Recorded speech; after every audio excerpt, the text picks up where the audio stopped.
Selamat berjumpa kembali. Pada kesempatan ini saya akan menyampaikan topik tentang layout planning, perencanaan layout. Kenapa perencanaan layout itu sangat penting? Karena ini akan menunjang kelancaran dari aktivitas kerja kita, operasional kita sehari-hari. Ya. Jadi akan meningkatkan efektivitas dan efisiensi dari pekerjaan kita, dari operasional sehari-hari. Layout itu banyak macamnya. Yang seperti kita kenal dalam ilustrasi ini adalah layout dalam perkantoran. Layout adalah salah satu strategi dalam manajemen produksi dan operasi yang menentukan efisiensi operasi jangka panjang. Jadi tujuan menggunakan layout itu adalah supaya kita mendapatkan efisiensi jangka panjang. Tujuan untuk mengembangkan layout yang ekonomis. Tujuannya adalah untuk mengembangkan layout yang ekonomis. Jenis-jenis layout itu ada fixed layout, atau position layout, yaitu layout untuk proyek-proyek yang besar seperti kapal, di mana faktor produksinya itu yang datang kepada produknya, pada produk yang akan dibuat. Ya. Jadi seperti orang, mesin, bahan baku itu datang ke tempat pembuatan kapal. Ya. Kapalnya itu adalah tetap ya pembuatan kapal terbang, kapal laut, kapal selam ya. Itu adalah fixed layout. Jadi position layoutnya adalah fixed layout. Kemudian yang kedua adalah process oriented layout. Itu adalah perencanaan layout dalam proyek dengan volume produksi rendah. Variasi produksinya tinggi. Umumnya pada jobbing shop production atau untuk intermittent production, yaitu produk tengah-tengahan ya, jadi produk yang belum jadi ya. Itu adalah yang disebut dengan process oriented layout. Jadi umumnya digunakan pada jobbing shop ya, di mana menghasilkan produk berdasarkan pesanan. Jadi layoutnya bisa berubah-ubah ya. Jadi jumlah volume produksinya rendah, variasi produksinya tinggi. Artinya jenis produksinya banyak. Jadi pada jenis produksi yang banyak, maka layoutnya akan berubah sesuai dengan produk yang diinginkan. Kemudian yang ketiga ada yang kita sebut dengan office layout atau layout perkantoran.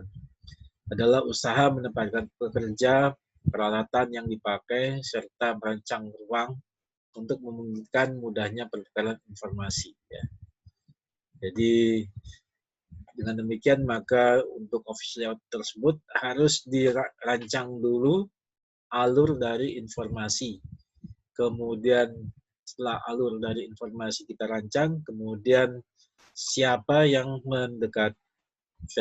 bertugas pada masing-masing posisi alur dari informasi. Ya. Nah, kemudian baru kita rancang layoutnya ya supaya mudah dari meja satu atau dari bagian satu ke bagian berikutnya, sehingga terjadi efisiensi. Jangan sampai layoutnya ada yang di lantai 1, kemudian ke lantai 3, balik lagi ke lantai 2, atau balik lagi ke lantai 3, dan seterusnya. Ya. Jadi usahakan layoutnya itu adalah sesuai dengan alur pekerjaan yang harus dilakukan oleh suatu bagian. Kemudian retail layout. Retail layout ini atau service layout itu adalah kegiatan merencanakan pengaturan rak-rak atau sesuai dengan kesukaan konsumen ya. Jadi umumnya retail layout ini kita jumpai di supermarket ya, di mart yang besar atau mart yang kecil ya. Ini di mana di situ ada bagian-bagian pengaturan rak-raknya, ada rak makanan, ada rak makanan cemilan, ada rak makanan basah, ada rak baju-baju, ada rak elektronik ya, dan sebagainya. Ya. Itu yang disebut dengan retail layout. Kemudian warehouse layout. Nah, di dalam warehouse layout ini kita merencanakan tata letaknya adalah agar barang yang ada di gudang itu mudah untuk diambil dan penyimpanannya menjadi lebih baik ya. Jadi sedapat mungkin pada warehouse layout ini adalah barang yang akan segera dipakai itu diletakkan di tempat yang mudah dijangkau atau yang paling atas ya. Jadi barang yang paling sering dipakai itu ya harus diletakkan pada tempat yang paling mudah untuk dijangkau atau untuk didapat. Kemudian product oriented layout adalah kegiatan mencari pekerja dan pengguna mesin yang paling cocok dalam pekerjaan yang berulang atau repetition atau pada continuous production. Jadi product oriented layout itu umumnya pada mass production ya. Ini kebalikannya atau lawanannya dari proses oriented layout, yaitu pada jobbing shop ya. Jadi product oriented layout adalah pada mass production.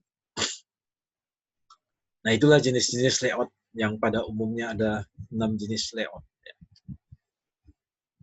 Kemudian layout didesain masih merupakan kegiatan art. Jadi untuk membuat suatu layout itu juga ada artnya, artinya ada seninya. Bagaimana meletakkan sesuatu tersebut sehingga tidak merupakan sesuatu yang bentuk yang kaku atau bentuk yang membosankan ya.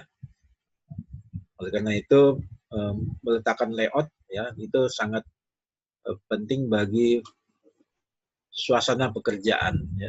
Termasuk layout itu adalah dalam hal ini adalah ventilasi udara, kemudian warna ruangan ya, kemudian letak AC ya, kemudian alur lalu lintas atau bolak-baliknya orang ya, itu harus diatur layoutnya juga. Nah, layout yang baik harus memenuhi syarat. Jadi syarat minimal ada syarat untuk menentukan layout itu adalah ini secara umum ya, tergantung dari layoutnya ya, yaitu bagaimana tentang material handling equipment, yaitu bagaimana misalkan seperti forklift ya, di dalam warehouse layout itu harus diperhitungkan. Berarti harus ada jalan tempat dari material handling equipment tersebut. Ya. Kemudian yang kedua harus memperhitungkan kapasitas yang diperlukan dan ruang yang kapasitas yang tersedia dan ruang yang diperlukan. Ya. Jadi kapasitasnya berapa, ruang diperlukan berapa, ya. Kemudian diatur layoutnya.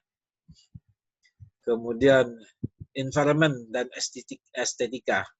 Jadi lingkungannya, jadi environment itu termasuk di sini adalah aliran udara, ya. Kemudian estetika artinya keindahan ya, jadi warnanya, ya.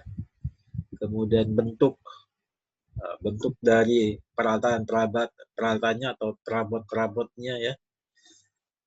Bentuk dari kalau di perkantoran itu bentuk daripada sekat-sekatnya ya.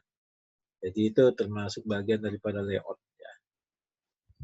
Kemudian yang keempat itu adalah kalau pada perkantoran itu harus memperhitungkan flow information, bagaimana alur daripada informasi atau alur daripada suatu pekerjaan ya, alur dari pekerjaan. Umumnya perkantoran itu hanya menangani beberapa pekerjaan, 2 atau 3 macam pekerjaan ya. Jadi alur informasinya harus diatur ya, sehingga layoutnya itu sesuai dengan alur informasinya. Kemudian yang kelima itu adalah memperhitungkan biaya yang dibutuhkan untuk pergerakan dari satu area ke area lain. Contohnya misalkan kalau dalam warehouse layout ya, itu tentunya ada biaya, itu bahan bakarnya ya. Oleh karena itu harus dibutuhkan energinya ya, harus dibutuhkan lalu lintas daripada forkliftnya itu supaya menghemat daripada penggunaan energi ya. Itu juga pada layout pada outdoor. warehouse outdoor ya, contohnya di pelabuhan-pelabuhan, tempat daripada kontainer-kontainer.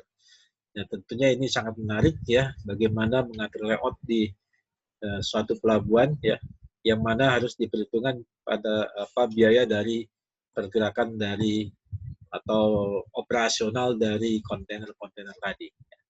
Jadi syarat-syarat ini sangat tergantung daripada jenis layoutnya tentunya ya. Misalkan kapasitas yang diperlukan, ruangan kapasitas yang tersedia, ruangan diperlukan, misalkan pada warehouse layoutnya juga, pada department store atau pada perkantoran ya. Jadi berapa luas ruangan, berapa yang dibutuhkan untuk letak kursi, letak bagian-bagiannya, skat-skat dan sebagainya. Ya. Oke.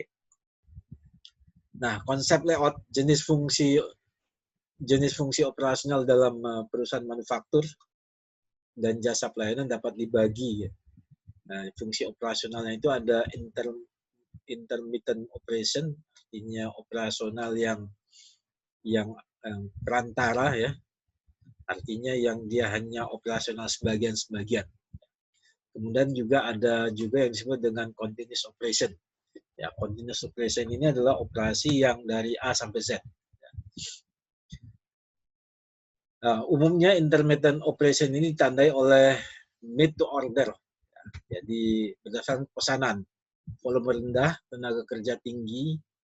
Tenaga kerja tinggi artinya kemampuan dari tenaga kerjanya adalah tinggi, peralatan multiguna. Ya. Intra production flow, sering terjadinya perubahan jadwal. Ya, dan ini umumnya pada jobbing shop production atau batch production. Kemudian pada continuous operation itu ada standarisasi. Ya, ada standarisasi, ya mesin-mesinnya, ruangannya, kebutuhan peralatannya, kemudian volumenya tinggi ya karena dia mass production, kemudian modal produk dipusatkan pada bangunan gudang dan persediaan, campuran produknya rendah, artinya jenisnya sangat sedikit, 2 paling banyak 3 ya, peralatannya khusus ya, jadi sudah disetting ya, pada continuous operation ya. Ya, ini layoutnya harus diatur. Kemudian aliran produk continuous ya. Jadi itu konsep-konsep yang harus dipegang pada intermittent operation, umumnya pada jobbing shop ya, atau batch production, dan pada continuous operation itu pada mass production. Ini akan mempengaruhi layout dari masing-masing operasional tersebut.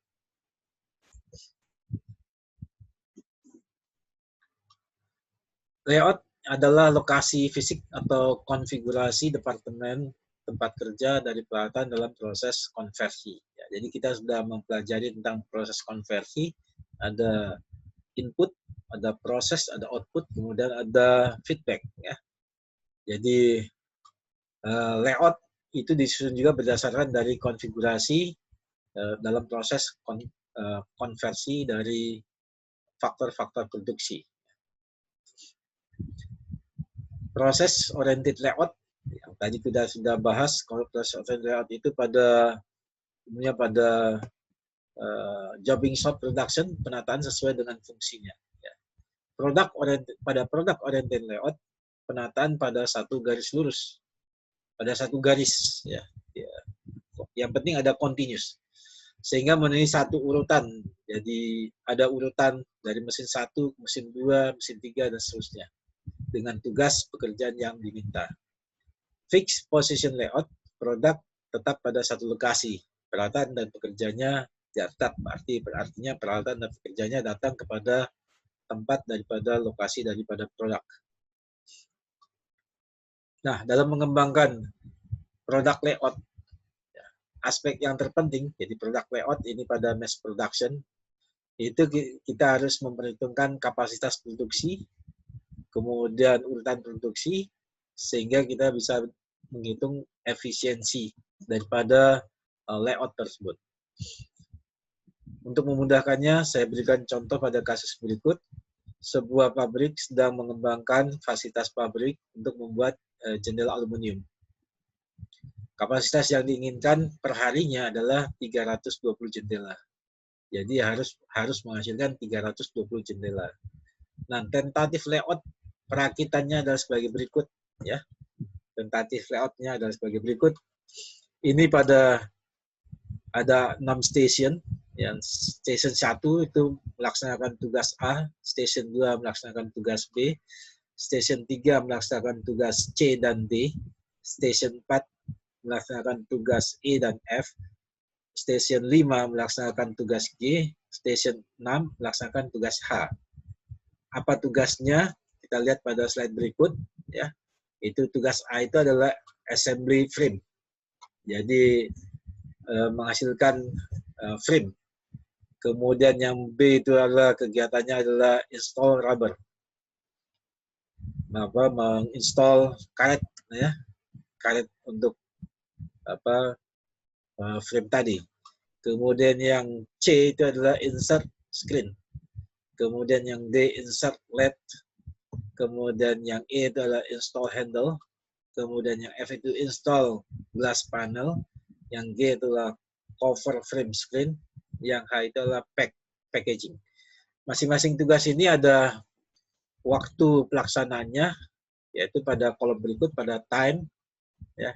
Ini ada 70 sekon, 80 sekon, 40 sekon, 20 sekon, 40 sekon, 30 sekon, 50 sekon, 50 sekon. Totalnya ini kalau dikerjakan secara berurutan adalah 380 sekon. Nah, untuk itu maka kita harus mencari suatu layout yang paling efisien, ya, dari rencana pekerjaan ini. Ya. Oleh karena itu layout yang dikatakan baik itu harus menghasilkan kapasitas output yang sesuai dengan yang diinginkan. Tadi yang diinginkan adalah 320 jendela per hari. Kemudian visible, kemudian harus efisiensi. Bagaimana kita menghitung efisiensi dari layout dari kasus kita ini? Nah, untuk itu kita harus menghitung dulu maksimum daily output, ya, maksimum daily output, ya, available time dibagi dengan cycle time per unit. Apa itu cycle time? Kalau kita perhatikan di sini ada urutan pekerjaannya, maka yang pekerjaan paling lama itu adalah pekerjaan atau kegiatan B, yaitu adalah install rubber 80 sekon. Ya, ketika pekerjaan yang lain, tugas yang lain ini sudah selesai, ya, maka B ini belum selesai, ya. Sehingga kalau ini pekerjaan ini dikerjakan secara bersama-sama, ya, secara bersama-sama tadi artinya startnya bersamaan, ya, maka ini akan menunggu pekerjaan B. Ya, semua orang yang ada di station ini akan menunggu pada station 2. Nah, inilah adalah yang disebut dengan cycle time. Ya. Cycle time itu waktu yang paling lama dari urutan pekerjaan.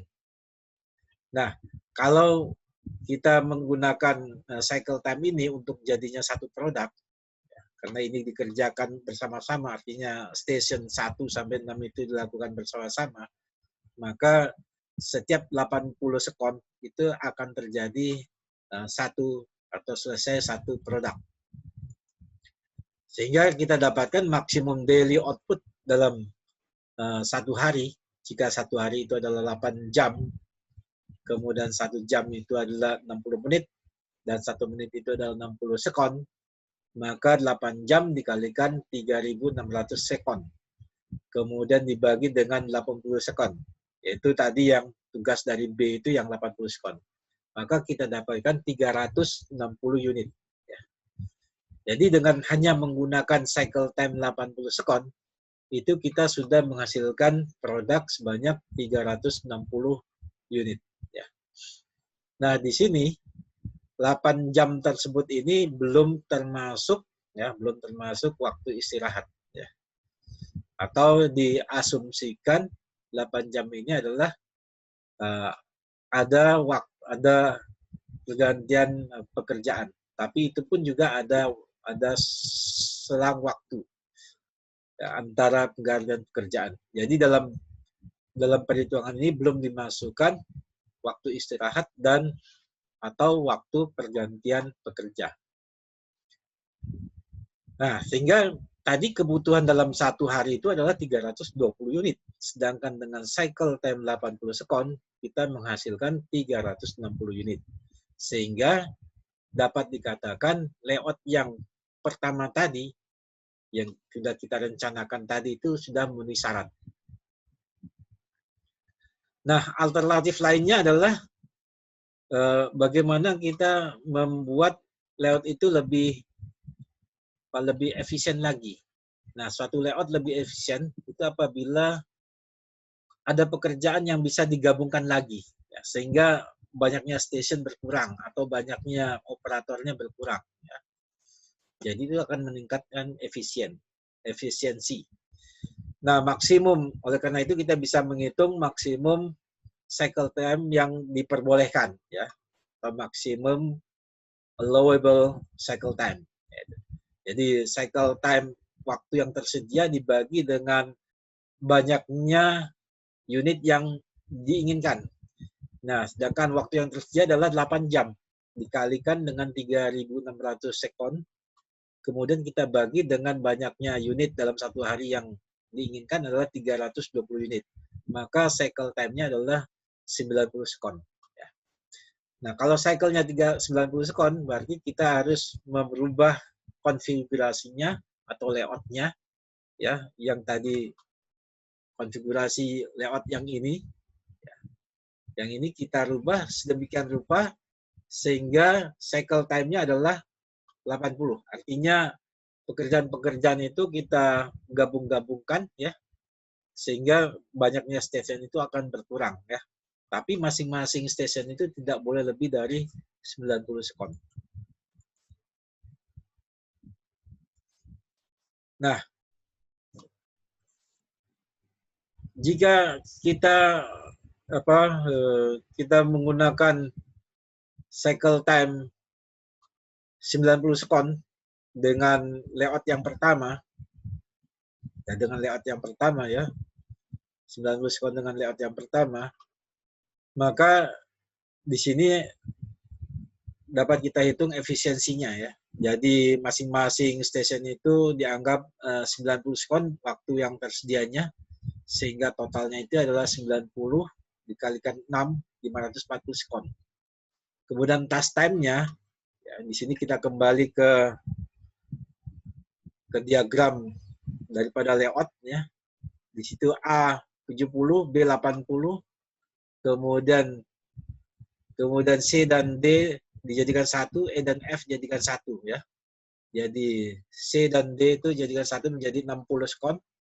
Kemudian E dan F jadikan 1 menjadi 70 sekon. Ya, G dan H tetap, ya. Sehingga di sini kita bisa lihat di sini menjadi 70, 80, 60, 70, 50, 50. Ini adalah totalnya adalah 360. Nah, masing-masing station itu kalau cycle time-nya kita tetapkan 90 sekon, maka akan tersisa waktu masing-masing station itu untuk station 1 adalah 90 dikurangi 70, 20 sekon. Station 2 adalah 90 dikurangi 80, 10 sekon. Station 3 adalah 90 dikurangi 60, jadi 30 sekon. Dan seterusnya, ya, kita kurangi, ya, sehingga kita dapatkan idle time-nya ini kita jumlah menjadi 160 sekon. Berapa efisiensinya? Nah, efisiensinya kita hitung adalah 380 dibagi dengan 540 kali 100%. Maka tingkat efisiensinya adalah 70,4%. Nah, sedangkan idle-nya adalah 160 dibagi 540 dikali 100%, kita dapatkan 79,6%. Nah, itu jika cycle time-nya adalah 90. Nah, sekarang kalau cycle time-nya 80, nah, cycle time-nya 80, maka di sini kita lihat idle time-nya semakin kecil, ya. Sedangkan time available-nya adalah 80 kali 6, yaitu adalah 480, ya. Kemudian task time-nya sama, tetap konfigurasinya masih sama, ya. maka di sini adalah idle time-nya menjadi 10, 0, 20, 10, 30, 30. Totalnya adalah 100. Sehingga efisiensinya adalah 380 dibagi 480 dikalikan 100%. Menjadi 79,20%. Ya. Kita lihat tingkat efisiensinya meningkat ya kurang lebih hampir 9%. Ya. Kemudian maka idle time-nya adalah 100 dibagi 480 kali 100%, jadi 20,8%. Ya, jadi idle-nya berkurang. Jadi jika efisiensi meningkat, maka idle-nya adalah menurun. Ya, totalnya menjadi 100%. Ya. Jadi kalau kita dapatkan efisiensi 79,2%, maka otomatis idle-nya adalah 100 dikurangi dengan 79,2%. Ya, dapatkan 20,8%. Ya. Nah, jadi yang pertama adalah kita bisa meningkatkan efisiensi jika kita membuat cycle time-nya lebih kecil lagi, ya, atau lebih mendekati yang paling efisien. Nah, bisa juga kita membuat pengelompokan, membuat stasiunnya lebih sedikit, ya, lebih sedikit, ya. Jadi kalau stasiunnya tadi ada 6, kalau stasiunnya kita buat misalkan dengan coba-coba menjadi 5, ya, maka tentunya time available-nya menjadi 5 kali 80 atau 5 kali 90, ya. 5 kali 80 atau 5 kali 90, ya. Nah, jadi kalau kita kecilkan, ya, dengan cycle time-nya 90, maka banyaknya stationnya kita bisa hitung adalah banyaknya waktu yang dibutuhkan, ya. Artinya dibutuhkan satu unit dibagi dengan cycle time-nya per unit. Ya. Jadi banyak waktu yang dibutuhkan per unitnya itu adalah 380 sekon dibagi dengan 90 sekon. Jadi kita hitung dengan cycle time yang 90 sekon, maka banyak stationnya adalah 4,22 station. Ya, ini kita bulatkan ke atas menjadi 5 station. Ya. Sehingga kita akan mengelompokkan pekerjaan-pekerjaan tadi, ya, dalam 5 station yang mana cycle time-nya tidak boleh lebih dari 90 sekon. Ya. Ya, kita lihat konfigurasinya. Jadi kalau misalkan pekerjaan A itu ada sudah 70, ya. A dengan D itu bisa dijadikan 1, 90. B itu masih tidak bisa dijadikan satu dengan lainnya, ya. Kemudian C dengan E ya bisa dijadikan 1. Kemudian F dengan G itu kita bisa jadikan 1 station. H itu adalah 1 station sendiri, ya. Sehingga kita bisa dapatkan konfigurasinya seperti ini, ya. A dengan D, ya, menjadi 90 sekon, kemudian B sendiri 80 sekon, kemudian C dengan G ini adalah 90 sekon, kemudian E dengan F itu adalah 70 sekon, dan H itu sendiri adalah 50 sekon, ya. Sehingga kita dapatkan dari konfigurasi baru ini adalah total time available-nya menjadi 450 sekon. Kemudian task time-nya ini adalah 380. Ya, maka efisiensinya adalah 380 dibagi 450 kali 100% sama dengan 84,4%, ya. Jadi lebih meningkat lagi, ya, dari yang 8 cycle time yang 80 sekon yang 6 station, ya. Dari 79,2 menjadi 80,4%. Idle time-nya ya kita tinggal kurangi saja dari 100 dikurangi 84,4, yaitu adalah 15,6%, ya. Sehingga dapat kita tarik kesimpulan untuk meningkatkan suatu efisiensi dari suatu konfigurasi atau layout, ya, itu kita bisa buat cycle time-nya yang paling sesuai, ya, cycle time yang paling kecil, ya, atau kita buat cycle time-nya yang tinggi tapi pengelompokan pekerjaannya menjadi semakin lebih sedikit atau stationnya menjadi lebih sedikit, ya. Jadi itu teknik-teknik untuk membuat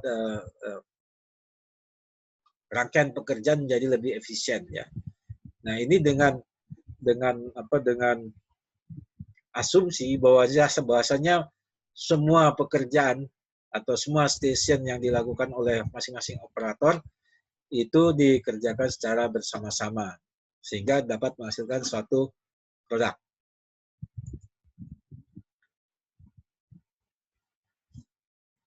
Kita ambil contoh kasus, ya. Di sini ada manajer produksi elektronik ingin mengembangkan diagram layout pada sebuah assembly line pabrik elektronik barunya yang memerlukan waktu perakitan total 66 menit. Jadi untuk jadi satu produk itu adalah 66 menit. Tabel berikut adalah jenis pekerjaan, tasnya, dan waktu perakitannya, dan urutan pekerjaannya. Jadi ini tabelnya, ini seperti ini, ada tugasnya dari A sampai I, kemudian waktunya dari masing-masing tugas tadi, kemudian rangkaiannya. Ya, rangkaiannya. Jadi ini cara membacanya adalah sesudah A, B. Sudah B, C. Sudah B, D. Sudah A, E. Sudah C dan D, F. Sudah F, G. Sudah E, H. Sudah GH ke I. Ya. Jadi kita mulai dari A. Di sini gambar yang di samping, ini rangkaian dari pekerjaan. Sudah A adalah B. Nah, sesudah B itu ada dua, jadi C dan D. Ya, C dan D. Kemudian sesudah A itu ada juga E, ke E sini ya. Kemudian sesudah C dan D ke F, jadi dari C dan D ke F. Kemudian sudah F ke G, sudah F ke G. Kemudian sesudah E itu ada H, kemudian sudah GH ke I, GH ke I. Jadi masuk ke I. Kemudian waktu masing-masing pekerjaan kita letakkan pada masing-masing tugasnya. Di sini ada A ada 10, B 11, C 5, D 4 dan seterusnya. Ya. Kemudian kalau ini dikerjakan secara berurutan, maka ini membutuhkan waktu 66 menit untuk jadi satu produk. Ya. Tapi kita buat layoutnya ya dengan kalau pekerjaan ini dicara berbarengan. Ya. Nah ini kita hitung terlebih dahulu ya berapa cycle time-nya ya. Jika tenaga kerja produktif itu adalah 400 menit, 400 menit dalam satu minggu ya, dalam satu minggu, dan diharapkan dari assembly line yang diselesaikan 40 unit produk per hari, ya, maka cycle time-nya adalah 480 menit. 480 menit itu adalah